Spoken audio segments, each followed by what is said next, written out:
Right. Um, is everyone, can everyone hear me? Or Yes, I can hear you. perfect. And you can see the screen as well. Is that correct? Yes, I can see the screen. Perfect. Thank you very much, Lashi. So, hello everyone. My name is Juin Lim. I'm a doctor working in University Hospital Wales in Cardiff. Thank you for joining us for our sixth session, where we'll be talking about payslips, expenses, pension, study leave, and accommodation. And we will have someone joining us from Wesleyan as well to give us a talk about pension and some financial advice that you can get from them as well. So I will be starting out for the first half of the session, and he'll join us after that then. So just a quick run through again. So these are the sessions that we have planned. We have altogether 7 sessions, and in the past sessions, you can have a look. We have recorded them all. The links will be in the Facebook group, and you can click on them, have a look at any time. And do let us know if you have any thoughts in terms of feedback. There should be feedback forms linked to those videos as well then. We have one more session planned on the 20th of July, and that would be at 6:30 p.m. and it will be talking about how to prioritize jobs in wards and during on calls. And we will be adding on the session from before, which was rescheduled, talking about communication skills there. So let's move on. Same thing for today. We'll be very grateful if everyone who attend can fill in a feedback form for us. And there is a link here. I would post a link. So there should be something sent to everyone's chat. So those are links that will be helpful throughout my session. And the feedback link is the first one there then. And like I said, very helpful if you can fill that in first. Okay. So like I said, there will be 2 sessions. The first one will be from myself. I'll be talking about payslips, expenses, study leave, and accommodation. At any point, if you have any question, pop it on the chat. And if not, you can always ask me after I finish. And I'll try to answer to the best of my ability then. And after that, we have someone from Wesleyan, Mark, who will talk about kind of a bit about pension and also about financial advice as well. Okay, if everyone's happy with that, we'll crack on. So, payslips. As we all know, that is very important. Basically, that's what everyone looks forward to at the end of the month, really. And here is an example. This is my payslip for my first month in my F1 year. I'm sure I've crossed off all the important information, but those are things that this is what you'll get when you sign into your ESR Wales login. And you can download payslips for each month. Before I move on, I would recommend everyone to download their payslips as a record, as keepsake, in case in the future, if you lose your login to the ESR, at least you have a copy that you can keep for future reference. So it is quite self-explanatory, but as you can see here at the top left, there's your employee number, then your name, and then the hospital that you're working in, which is Wrexham for me last year. Then moving on, there will be your job, what your title is, and what month it is paid for. So that would be August, which is the month I started with. Here on the left, it will be the money that in simple terms be coming in. And on the right here will be this in simple terms as well, will be money that's going out. So as you can see, the first line is your basic pay for the month. And if you're band 1A, 1B, it will be on the second line and it will be multiplied accordingly, as you can see here. And on the right side, you can see that is the national insurance. So that would be the money that is paid out. And because I opted out for pension initially, which I opted in back again, for good reasons, which we'll explain later, But if you do not opt out of the pension, you'll automatically be have your pension taken out, which will be shown on your right side here. At the bottom here, it'll just be quite explanatory, basically the tax band you are in and how much you have to pay in terms of a tax, and the period that they paid you for, and total amount, which is the net pay, will be shown on the bottom right here. So that's quite easy, really, and quite simple, nothing exciting. But a few things to check when you have a new payslip, or if you change posts, always make sure that you check your basic salary, which I'll go through later to tell you where to look for that.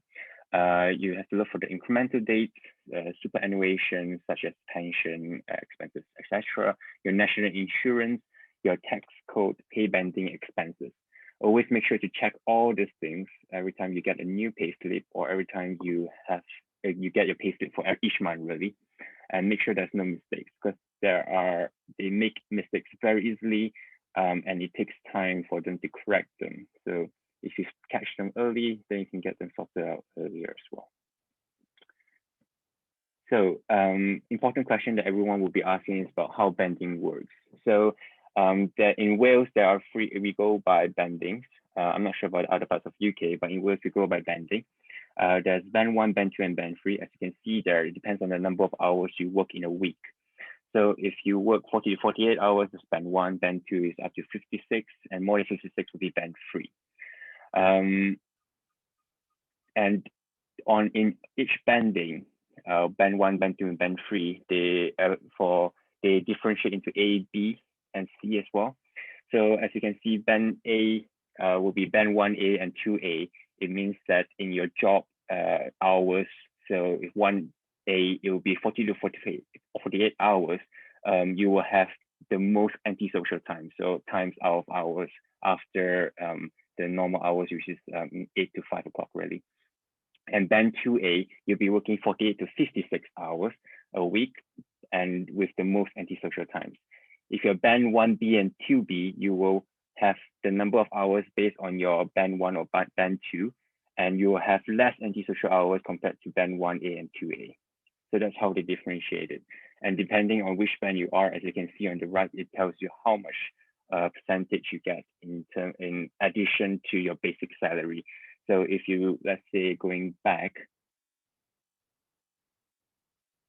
so my basic pay here, it says £1,962.75, and I'm band 1A. So if you look back here, it means that it will be multiplied by 1.5 to 50%, and it comes up to 791.43 then. Okay. So we were talking about basic pay. So this is what I've gotten from the Welsh government website, really. And it shows how much you are paid depending on your job. So this is for the year 2020 or 21, just so for everyone's clear. The year 21 to 2022 hasn't come out yet, so do keep update for that. It shows that if you're Foundation House Officer 1, your pay scale code will be NM13, which will show on your pay slip right here. Always check to make sure that's correct. And because you've just started a job, so you paid the minimum pay scale here.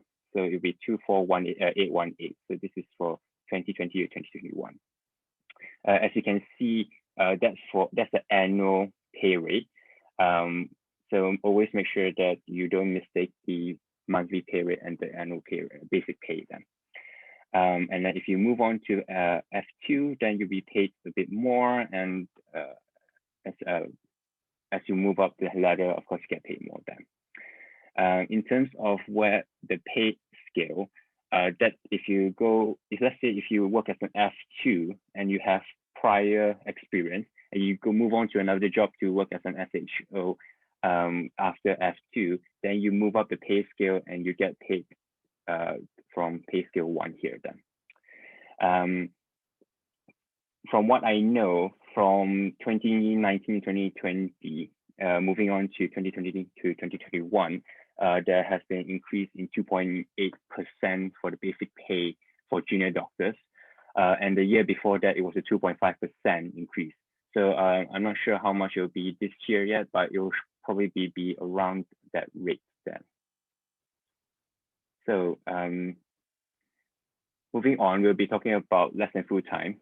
Some people have got jobs for LTFT, and they are calculated a bit different way. So they differentiate from F5 to F9, and that depends on how many hours you work in a week, and then that will reflect on your basic pay. So basically, you work 50% less hours, so you get paid 50% of your basic pay, then, which is in simple terms. And you also get banding supplement depending on the number of hours you work, and you get paid by a percentage. And this is kind of a simple equation for you to calculate what your total salary is then. So that should be for Payslip. Any questions in terms of Payslips? Everyone happy to move on? Okay. All right. So moving on, I'll be talking about study leave. In your F1 year, things might change, but according to what I've gotten currently, in your F1 year, you get up to 2 days for ALS course, 5 days for your taster days, and 2 days study leave, which is unfunded for other things, which is listed on the left here. So you can ALS training, conferences, taster days for both careers and leadership management, normal F2 study days, and also for your exams as well. So you get a total of 9 days for your F1. And for your F2, which is for the year later, you get 21 days, and those are study leaves that you can get them. If you are academic foundation year 1, you get more study leave per year, but this is depending on your academic job really. So it's kind of unique to the job you're doing by the number of days you can take. So for my colleague who I know from last year, he got an academic foundation program job, and he can get up to 1 study leave per week really. So it depends on what the job, how heavy the job is and what you want to get out of the study days really. And in terms of what you get out from the study leave, the principle is to enhance your skills in terms of clinical, educational training, and it has to be planned in advance. So for my health work currently, it has to be planned about 6 weeks in advance. Depending on your health work, it might be different, but 6 weeks is the usual time period they ask you to apply for. And when you apply for the study leave, you have to apply for, if you want to claim from your study budget, you have to apply at the same time. And we'll talk about the study budget a bit more in the next slide then. And also, so moving on for principal instance, you have to provide in education, training that is not easily acquired for your daily job. You support your delivery of your curriculum outcomes, and you have to be equitable across the postgraduate centers, basically all the other health boards then. So study leave budget in your F1, if you're a normal F1 and not academic F1, you don't get a study budget. However, if you get academic F1, you get up to £250 that you can claim from your budget. If you're F2, you get £480 for the whole year. And all this budget can be coming from conferences, kind of registration fees, which is expensive, training courses fees, which is expensive as well, or for any kind of postgraduate medical educational kind of certificate that you're going for. As I mentioned before, when you apply for your study leave, they will ask you to apply for you have to put down how much you are going to claim from your budget, and all this is through the Interpret system, which is the same system that you use to apply for annual leave or any other leave really. And if you want, there is a link on the chat that shows you the Interpret system. Okay, any questions in terms of study budget? All right. Let me just share the chat again for people who have just joined. There we go. So expenses, sorry. So expenses is something that is very useful if you want to budget in terms of how much you spend and earn. Here, the first one is what the website they use. This is sellexpenses.com. It can be quite complicated in some ways. It makes it very difficult for you to claim the money back. But once you figure it out, then it'll be easy. Unfortunately, I was going to take some screenshots of the website itself, but then they've locked me out for some weird reason. So I'm still in the process of unlocking it again. So I'm sorry if I can't show you screenshots of the website itself.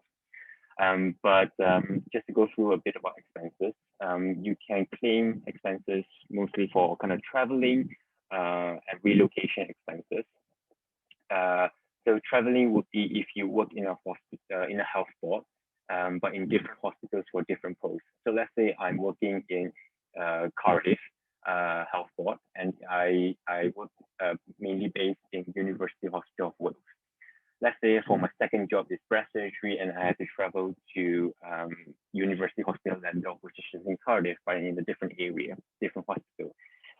So that would make me qualify to claim for traveling expenses. They go by mileage. You will have to put in your details for your car, and they will also ask about in terms of insurance details as well. So get those ready. But once you put those in, then you can put in the mileage, and then they will pay you every month in terms of how much you've used the car to travel to the hospital. And for relocation, so relocation is when you have to move to a different area, different health board, different hospital, and you'll be moving house for training purposes. So let's say if you're in F1 in Wrexham, for my case, and then I have to move to Cardiff for F2, so I'll be able to claim relocation expenses when I move from Wrexham to Cardiff. So I get to claim they have a few things that you can claim in terms of preliminary visits to view the property, kind of moving expenses. So let's say you rent a moving van, you can claim that back. And the other thing that you can claim back is what they call excess rent.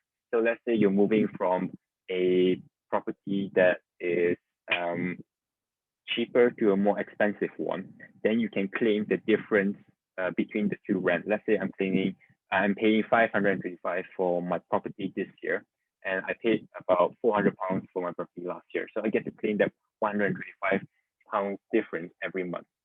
So that's what they call excess rent. So those are the basic expenses that you can claim back. A few other things that you can claim in terms of expenses against tax. There is the GMC registration that you have to pay every year. There's the indemnity, so kind of MDU, MDM stuff, BMA membership, the Royal College's membership fees that you'll be paying later, and also for exams that you have to do. So those are expenses that you can claim back tax. And you have to fill in a form P87, which you can Google it online. And you'll be able to claim back retrospectively for 4 years. So there's no rush into doing that really. So I wouldn't rush that in your F1 year really. So do you have any questions up to here for expenses? Okay. The last thing that I'll be talking about is accommodation. This is what I get from the health educational in Wales. It says, in Wales, hospital accommodation is provided free of charge for foundation doctors for the first 12 months of training. Once you're allocated to Wales, which I'm sure most of you has known where you're allocated to, you'll be able to request this for the free accommodation. So all the accommodations will be hospital accommodation. Based on my experience and some of my colleagues' experiences, some of the hospitals do give pretty good accommodation, but some can be quite low quality. And you have to go through your postgraduate office. So your manager just send them an email telling them that you would like to apply for the free accommodation, and they'll ask you to fill in some details, and you'll be able to do that fairly quickly. If you do have colleagues or friends that you know will be working in the same hospital that you want to live together with, you can always request that, or if you want, you can live with whoever they allocate you to. And another thing to note down is that if you stay in the hospital accommodation, remember to ask for a P11D at the end of F1. So that is very useful when you are claiming for excess rent for the following year.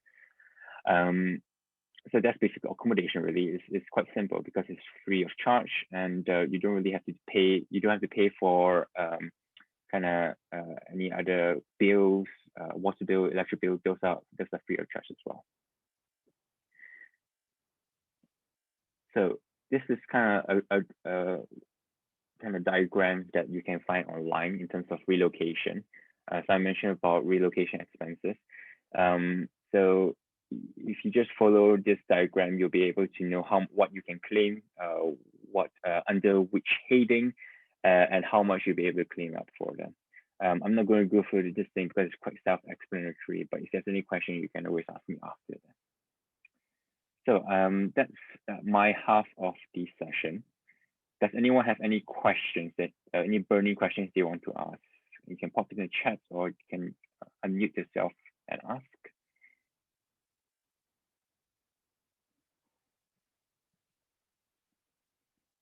All right. Yes. Regarding travel expenses, if you don't drive, how does it work? So for travel expenses, it's not just about driving. You'll be able to claim public transport as well.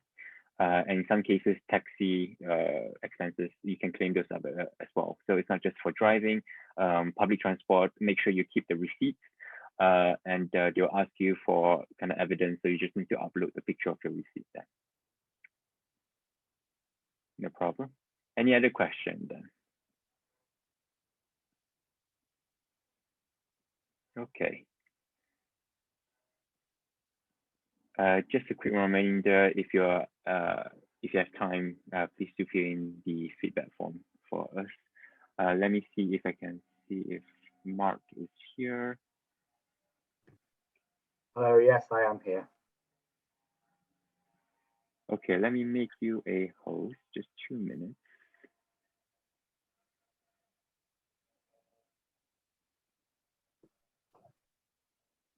There we go. Right, so we have Mark, who is from Wesleyan, who is going to go through the next half of the session. Thank you very much for joining us today. No problem. Let's see if I can share my content.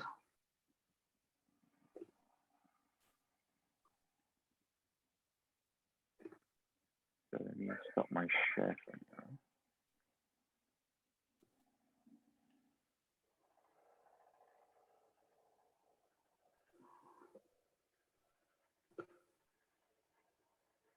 Yep, that's working. Yeah, great, excellent. Okay, thank you very much. So yes, my name's Mark Willis. I'm a senior financial consultant with Wesleyan. In a nutshell, Wesleyan is the foremost provider of free financial advice to medical professionals like yourselves. So who we are. We've been around for over 180 years.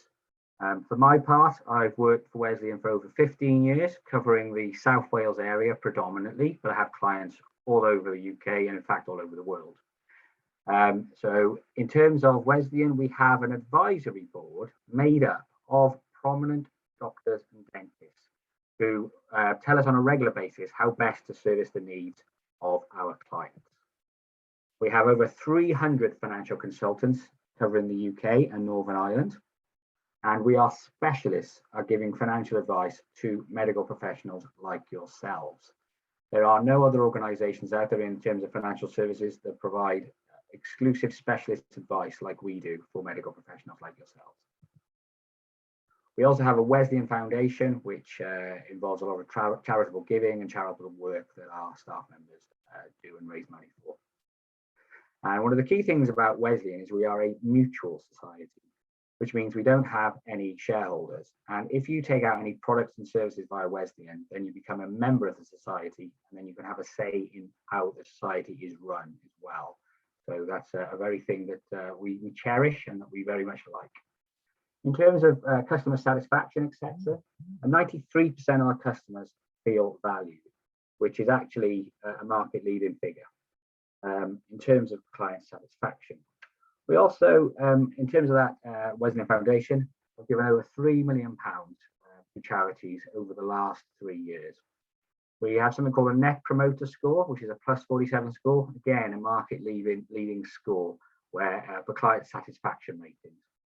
One of the things that we are known about in terms of the younger demographic of clients is the fact that we are the provider of income protection cover to doctors. That is just one of the products that we can offer.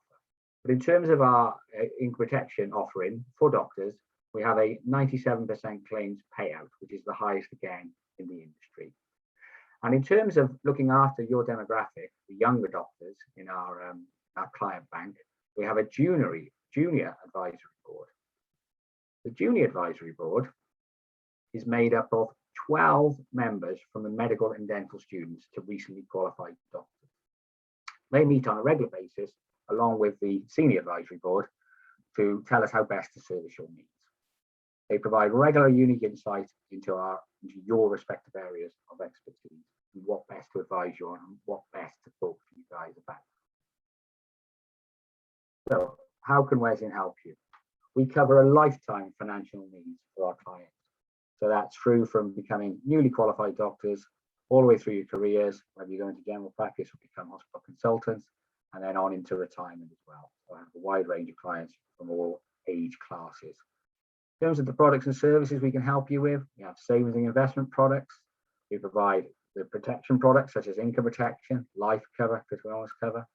We can also give you advice for mortgages, the whole of market for mortgages.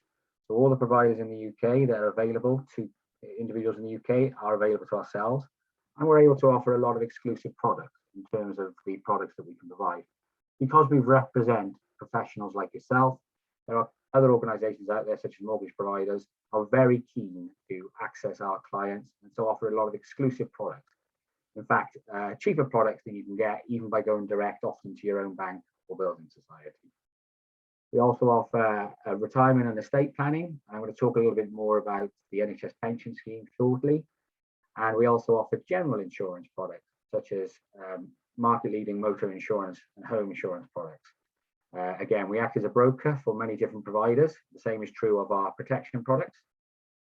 And we also offer banking products as well, such as deposit-based accounts and cash ISAs, etc. So one thing I'm going to talk about today is the importance of making sound financial planning. If you don't plan for your financial future, certain things may happen, like you may need to retire later and you may have less income. And as and when you have families, you and your family could face financial uncertainty. So the best way to safeguard yourself and your family is to plan ahead in terms of sound financial planning. So we'll talk about being financially fit and starting with a sound foundation. Talk about the place you call home and building for the future, the nicer things in life.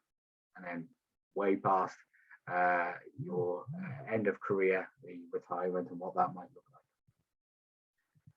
Okay, so in terms of life stages of individuals working in the UK, they can be defined as 3 stages.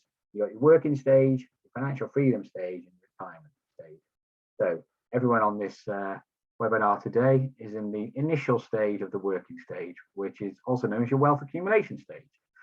So this is where you go from being poor students to earning decent incomes, and you can start saving for things that are important to you, such as deposits for houses.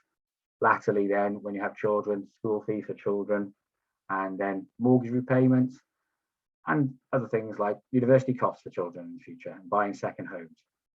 So the whole point is we look after every stage of a client's needs in terms of their life stages. So there are 5 steps to financial fitness. It's important to analyse your current financial situation. And if you take financial advice through Wesleyan or myself, based here in Wales, we'll analyse your current financial situation. We'll define your financial goals after analysing your situation. And we'll consider all the options available to achieve any goals that you have. And then we'll help you develop a plan. And then we'll implement and regularly review your plan. So I promote regular reviews with my clients. I look after about 1,000 doctor clients across the Wales area, and as I say, and beyond into all over the world, in fact, now as clients disperse across the world in places like Australia and New Zealand. So in terms of setting financial goals, in terms of savings needs, you might have short-term goals such as holidays, medium-term goals like buying a house, and then long-term goals such as saving for retirement. We can help you with all those areas.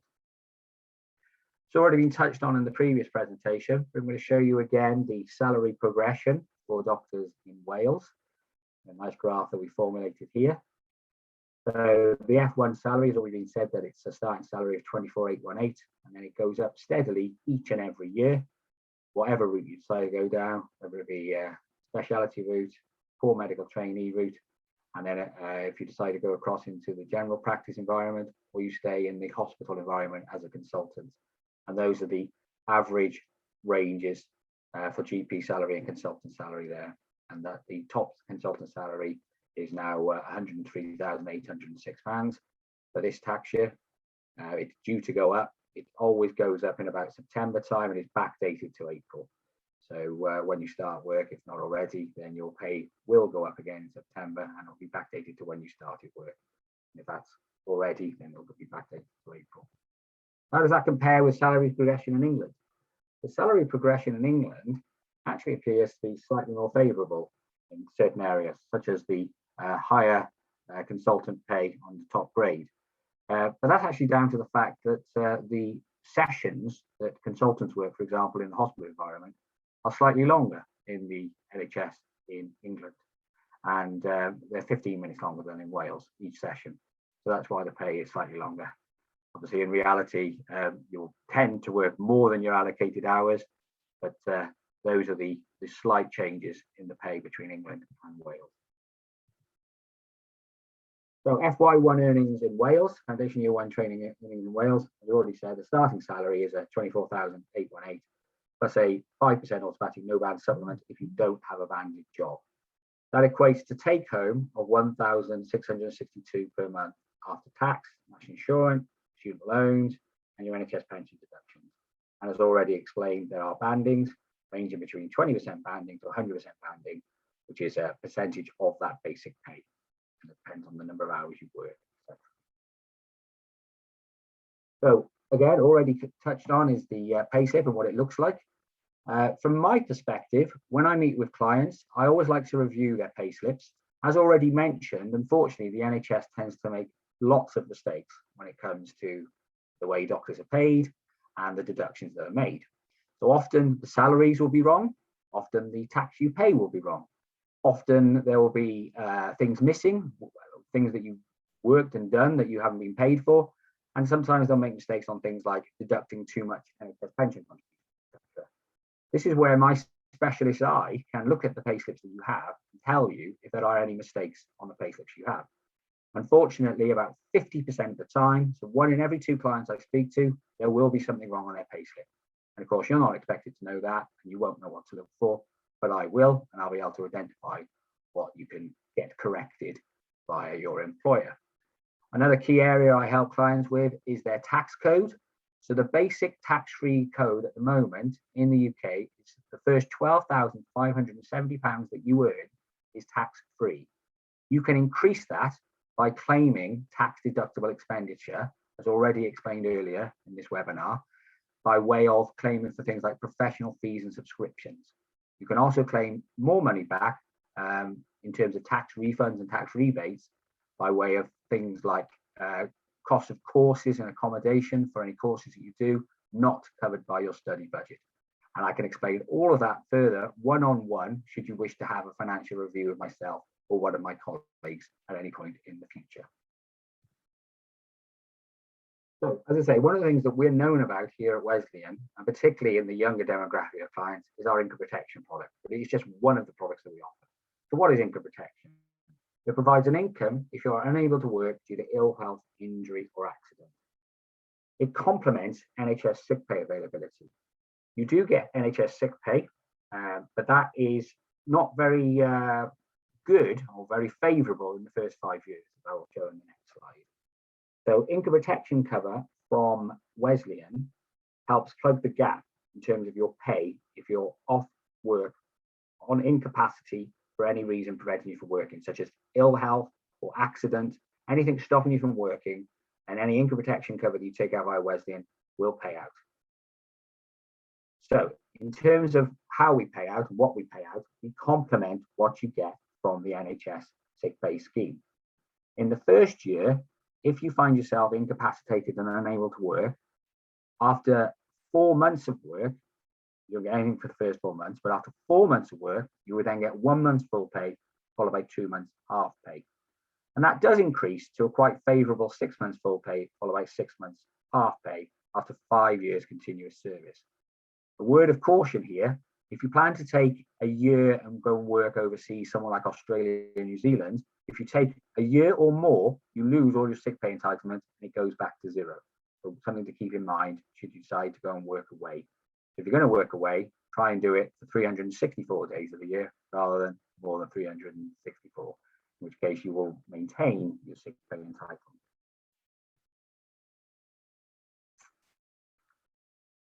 So the income protection cover that we offer pays a plan if you can't work to any illness or any injury preventing you from working.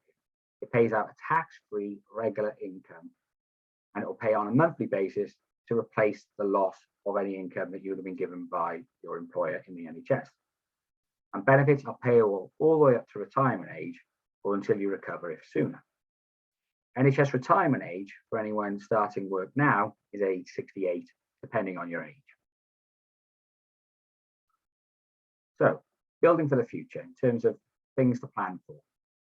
So what are you going to save for? So now that you have or going to have a decent income moving forward, things you need to think about. It's important to make sure you have an emergency fund should you need it for any rainy day events. But then you'll be buying things like new cars, putting money towards house deposits, looking to buy nice holidays, and in the future for children's education, etc. These are all things that we can give you advice and put plans in place with you for you. What else should you think about? Well, we've talked about income protection cover, but other areas we can help are things like providing life cover, so that if you're unfortunate that you are no longer here and you leave a family behind, that any liabilities or any debts are covered and they are looked after as well. If you have income protection cover, you might also want to consider serious ill health cover, also known as critical illness cover. It has some similarities to income protection cover, but also some differences, which again can be explained to you. So what we look at when we look at financial planning for our clients who have protection needs is ensuring that your family goals are still met if you were to die. I'll also show you what part the NHS pension benefit pays in bulletproofing you. So in terms of the benefits you get from the NHS, they're all linked to your NHS pension scheme. The NHS pension scheme provides a number of benefits, not just a pension. The sick pay is also encompassed with the NHS pension scheme, and so too is ill health retirement pension. That's a pension that potentially is payable if it is deemed that whatever is incapacitating you and preventing you from working will mean that you are never able to return to work again. If that is the case, you would qualify for an ill health retirement pension from the NHS. Again, a word of caution though, that amount would be very small, particularly in the early years of a NHS worker's starting salary and starting life. The NHS pension scheme also pays a short-term spousal income in the event of your death and a death in service benefit, which increases as your salary increases. In terms of death, there's also a long-term spousal pension, and if you have any children, there's also children's pensions payable up to age 23. If you'd like to know any more information about that, again, I would be happy to tell you on a one-to-one basis if you'd like to arrange a meeting with me at some point down the line. So what do the average benefits look like in the NHS pension scheme? So use an example here of a chap called Rahul. And if he's 40 years old and he's looking to retire at age 68, the average finishing salary for a consultant working in the NHS is likely now to be in the region of about £66,000 per year. That's based on a 40-year-old earning 75,000 and of course going on to earn more. If you wish to retire younger than age 68, which is the current NHS retirement age for most people, nowadays, then if you go early, there are quite severe penalties for going early. If you wanted to go at 63, for example, the £66,000 pension would be reduced to £42,000. And if you wanted to go earlier than 63, say around 58 years old, then the pension would reduce again to 27,000. So there's not many people that want to work till age 68. Some might, most don't want to, from conversations I have with my clients. So if you want to retire younger than the NHS retirement age, that's another area I can help put a plan in place with you to ensure that you have the income you want to have and you can retire at the age that you want to retire. Just because the NHS has a retirement age of 68 doesn't mean that you have to work to 68 if you don't want to. So I, again, can talk to you more about that if that's something you want to address. So in terms of the pension scheme that you have, you are in the care scheme. What is the care scheme? The care scheme is a career average revalued earning scheme, thus the name care. It is the 2015 scheme for anybody that hasn't been an NHS staff member prior to the 1st of April 2015. And you build up a pension pot of money, which builds up a set percentage of your earnings in every year that you work. And that pot is indexed up every year as well. It's still a very good pension, and it's still one of the best, not only in the UK, but also the whole world. I say still very good because if you were fortunate enough to be a member of the NHS Pension Scheme prior to the 1st of April 2015, you would have membership in other schemes with earlier retirement ages and slightly more pensions. The 2015 scheme is still a very good pension scheme. So increasing your pension in the NHS pension scheme. In the 2015 scheme, you have the ability to buy additional pension. You can make additional voluntary contributions, or you can do something called early reduction buyout. This is all about helping you go younger if you wish to. So those three options are available directly linked to the NHS. You can also make arrangements outside of the NHS if you wanted to retire young as well. So in terms of buying additional pension, you have the ability to buy up to an additional £6,500 per year in multiples of £250 per year in the 2015 scheme to enable you to potentially go younger. The only word of caution about buying additional pension is there are limits in place now in terms of what you can pay into a pension scheme each year, how large your pension can grow each year, and how large your pension can be when you come to retirement. These are known as annual allowance limits and lifetime allowance limits. You are likely to be unaffected by these limits in the early years of your career, but you most definitely could well be affected by them when you enter general practice, potentially as a partner, or when you become a consultant. And I give a lot of advice to clients who are doing just that, who are already consultants and GP partners. And again, that's something that I can give you advice on in the future, should you wish to know more. So in terms of early reduction buyout, so this is the ability to go potentially 3 years earlier than that age 68, meaning you can go at 65 instead of 68. And it's all about paying extra contributions to enable that. Not dissimilar to buying additional pension, but for a set amount known now, you can have a set of a specified earlier date of retirement. And again, this is just high level stuff, but I can go into this in more detail should anyone wish to know more about this at some point in the future. As I said, you don't have to think about doing stuff with the NHS if you want to enhance your retirement pot. You have the ability to pay into other income or revenue streams, such as paying into investment plans, and Wesleyan offer a wide range of savings and investment plans. There are additional pensions you can do outside of the NHS, which you can take with you to any new employer should you decide to leave the NHS at any point in the future. Or we can look at any cash-based savings options for you. And another option is to invest in property, as some of my clients like to do, with a buy-to-let property portfolio or even a commercial investment property portfolio. Again, these are all areas that I, as a specialist financial advisor dealing exclusively with doctors, am able to help and provide advice on. So I said there are benefits available from the NHS that aren't just sick pay benefits. There are death in service benefits. And what do they look like? It's equivalent to 2 years of your reckonable pay. So that's your pensionable pay. So that's the basic without any banding.